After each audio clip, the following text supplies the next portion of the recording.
Dibuka dengan sebuah adegan gedebak-gedibuk seorang remaja wanita entah oleh siapa. Dan tiba-tiba, tidak disengaja, sebuah paku tepat menancap dan orang itu mulai membersihkan semua luka si wanita, memandikan jenazahnya, kremasi rambutnya. Namun, film belum dimulai ya, gengs. Untuk kalian yang suka film kriminal, thriller misteri, film di tahun 1997 dari Norway ini mungkin cocok menemani waktu insomnia kalian, karena judulnya juga sama, yaitu Insomnia. Di dalam sebuah pesawat penerbangan Swedia ke Norwegia, ada dua orang detektif kepolisian bernama Engstrom dan Fick. Karena namanya sulit disebut, kita panggil saja Aston.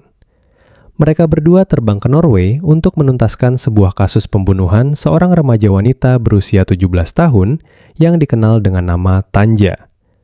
Tanja ini adalah wanita yang kita lihat di awal film tadi.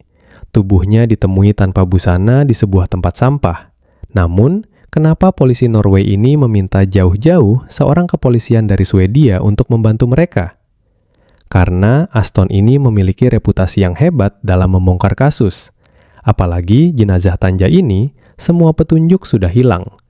Dan Aston bilang, sang pembunuh sangat rapi dalam melakukan tugasnya. Namun Aston yakin satu hal, pasti ada 1-2 hal yang membuat di pembunuh blunder dalam aksinya yang meninggalkan jejak untuk bisa mereka selidiki. Untuk sekedar membantu, Bapolwan ini bernama Hegen sedikit memberikan informasi kepada Aston. Jika wanita ini tinggal di apartemen dekat kantor kepolisian sini, dan ia seorang anak yatim piatu. Aston pun dengan cepat meminta Hegen untuk membawanya ke apartemen si Tanja ini. Di apartemen Tanja, Aston melihat beberapa pakaian yang harganya cukup mahal, dan Hegen bilang tidak mungkin ia dapat membelinya, karena Tanja hidup dari bantuan pemerintah. Di sini Aston dapat menyimpulkan awal, jika bisa saja pembunuhnya adalah seorang pria yang sudah mapan, mungkin bisa jadi om-om mesum yang memang mengincar gadis remaja.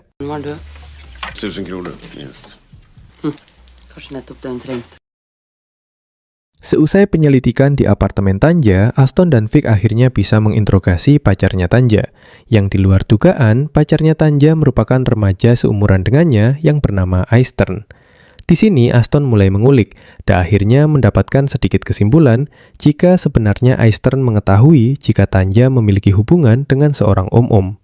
Dan tanpa basa-basi, Aston bilang karena itu kau tega membunuhnya. Namun Eistern tetap kekeh jika bukan ia pembunuhnya. Karena memang kekurangan bukti dan hanya sebuah cerita yang sepotong-sepotong, Aston memutuskan untuk pergi melanjutkan investigasinya ke sekolah Tanja. Untuk sekedar mengetahui apakah ada di sana yang mengenali seorang om-om yang dekat dengan Tanja.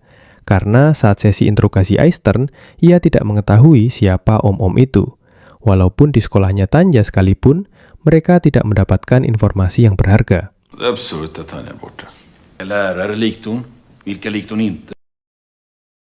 Aston dan Fick pun mulai menyewa sebuah apartemen. Sepertinya apartemen ini agak sedikit dekat dari tempat tinggal Tanja. Dan Aston berkenalan dengan wanita ini bernama Maya. Esoknya, tim kepolisian memberikan informasi jika mereka telah menemukan tas milik Tanja yang tak disengaja ditemukan oleh anak-anak kecil yang sedang bermain di dekat sebuah kabin terpencil.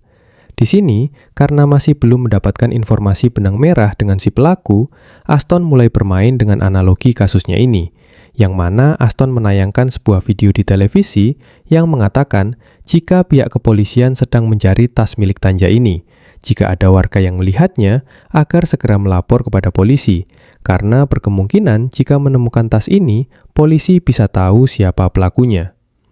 Wait, bukannya tas itu sudah ditemukan oleh polisi? Benar, Aston ingin menjebak sang pelaku dan memanfaatkan kejadian.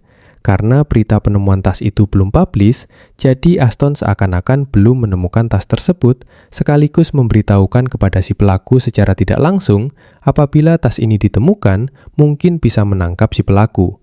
Dengan analogi itu, berkemungkinan sang pelaku akan datang ke tempat di mana dia membuang tas milik Tanja dan akan mengambilnya, di mana di situ juga polisi akan berjaga-jaga.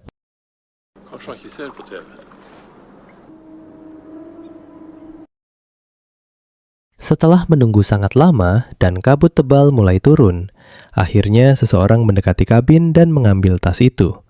Namun seorang anggota kepolisian sebuat saja Ronnie melakukan sebuah kesalahan yang membuat sang pria sadar dan kabur ke dalam kabin. Dengan cepat, Aston, Vic, dan Ronnie mengejarnya ke dalam kabin. Namun bukan sulap, bukan sihir, sang pria sudah menghilang.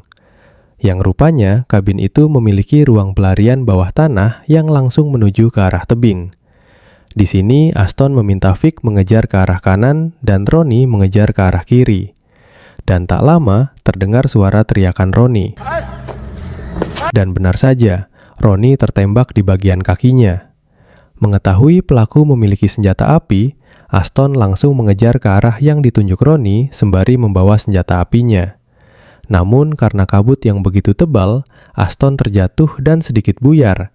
Dan tiba-tiba selongsong peluru terbang di sampingnya, yang membuat Aston dengan refleks juga langsung menembak.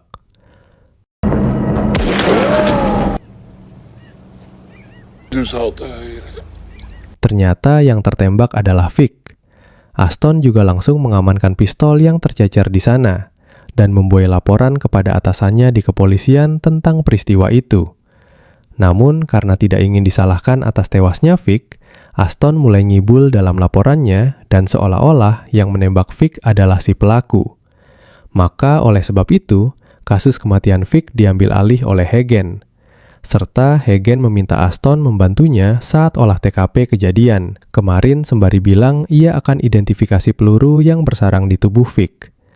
Dan tak lama juga, tim forensik dari jenazahnya Tanja memberitahukan kepada Aston jika tidak ditemukan tanda-tanda ruda paksa di jenazah Tanja dan tidak ada cairan spongi di sana. Semenjak tewasnya Vic, Aston kesulitan tidur dan sering berhalusinasi. Dan semakin hari, kesehatannya fisik dan mentaknya menurun. Lalu seketika, ia memiliki ide untuk menghilangkan alat bukti peluru di tubuh Vic dengan menukarnya dengan peluru dari pistol yang ia temukan kemarin dengan cara ini.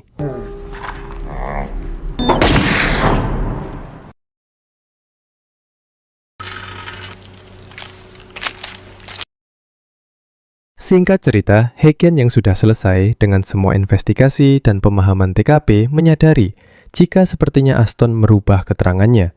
Karena Hagen yakin dari posisi Aston berdiri sesuai laporannya, ia tidak akan bisa melihat tubuh dari Vic. Aston yang memang sedang gusar, diburu rasa bersalah dan sulit tidur, serta pelaku pembunuhan Tanja belum tahu siapa, sedikit kesal dan mengatakan, "Mungkin aku lebih dekat dari itu," dan nyosor pergi. Aston menuju sekolah Tanja lagi dan menginterogasi seorang teman wanita Tanja bernama Froya. Untuk mendapatkan informasi, Aston mengajak Froya jalan-jalan. Dan Froya nyeletuk di tengah jalan dan mengatakan, "Tidak adakah hal keren yang akan dilakukan Aston?" Mungkin Aston kurang paham maksud si Froya. Langsung mengubek-ubek jalangan Froya dengan jari tangannya.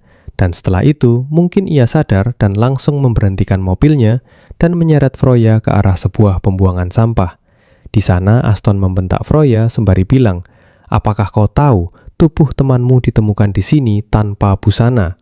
Entah mungkin takut atau sudah kena mental, Froya langsung dengan gelagapan bilang, jika Tanja sepertinya dengan seorang om-om, karena Tanja tertarik sebuah novel karya Hulk. Setelah itu, Aston langsung menuju ke kediaman Hulk, dan ternyata Hulk tidak ada di sana. Asumsi dari Aston mengatakan, jika selingkuhan Tanja adalah Hulk ini, sekaligus si penulis novel. Suatu siang di apartemennya, Maya bilang jika ada seorang pria lebih tua darinya yang datang tadi menanyai Aston. Aston langsung ngeh jika itu mungkin saja adalah Hulk yang tahu kalau dia telah ke rumahnya tadi. Siang harinya, Aston sedang berjalan mencari petunjuk dan mengenali sebuah wajah di dalam bus dan mengejarnya.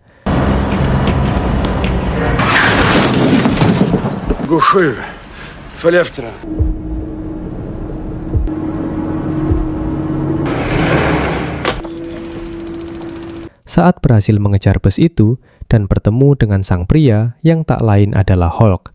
Di sini Hulk menjelaskan kalau kejadian itu kecelakaan, bukan murni ia ingin membunuh Tanja, dan juga Hulk mengatakan jika dia tahu kalau yang membunuh Vic adalah Aston.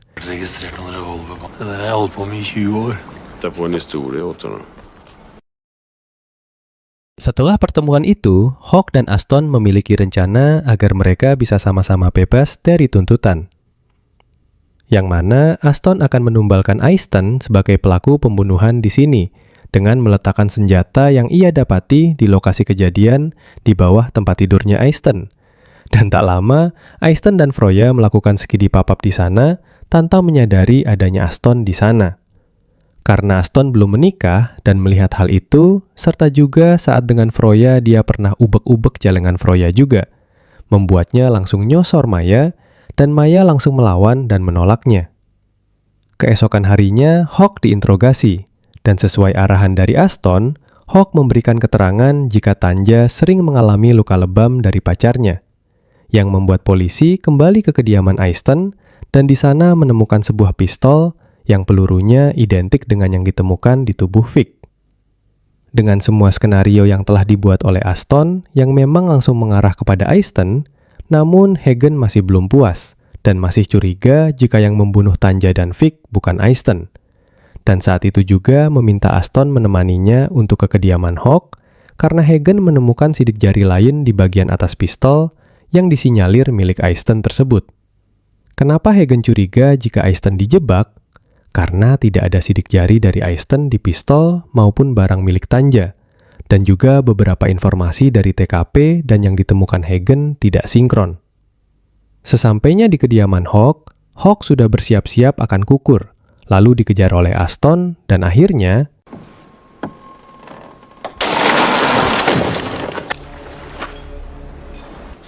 Jag har bara kommit för att prata. Jag vet det var en olyckshändelse. Köper klänningar till henne för 20. Luktade så rart och så var han så väldigt... Redskapsskydd för att knulla henne.